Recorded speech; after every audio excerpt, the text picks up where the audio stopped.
75 ఏళ్ల స్వతంత్ర భారతావనిలో ఇంకా అనేక గ్రామాలకు సరైన రోడ్డు సౌకర్యాలు లేక ప్రజలు తీవ్ర ఇబ్బందులు పడుతున్నారు. ముఖ్యంగా అత్యవసర సమయాల్లో ఈ పరిస్థితి మరింత దయనీయంగా మారుతోంది.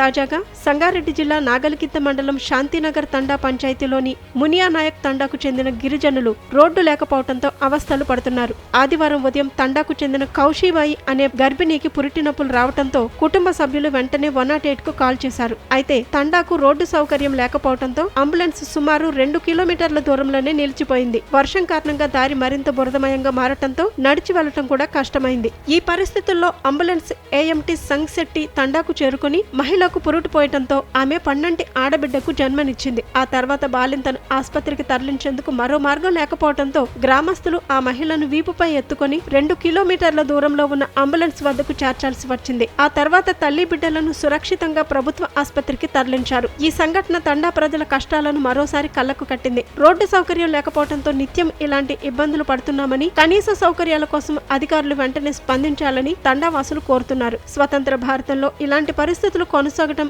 ఆందోళన కలిగించే విషయం. ప్రభుత్వం ఈ విషయంపై దృష్టి సారించి గిరిజన తండాలకు రోడ్డు సౌకర్యం కల్పించాలని ప్రజలు డిమాండ్ చేస్తున్నారు. ఇంత పెద్ద వర్షంలా బాలెంతం తీసుకొని ఎట్లా వస్తుండో చూడండి. రోడ్ లేదు, ఏం లేదు. ఎలక్షన్ వేసేటప్పుడు ఓట్లు కావాలని అడుగుతారు అందరు. ఇప్పుడు చూడండి మా వాళ్ళ పరిస్థితి ఏం చేస్తున్నారు వీళ్ళు.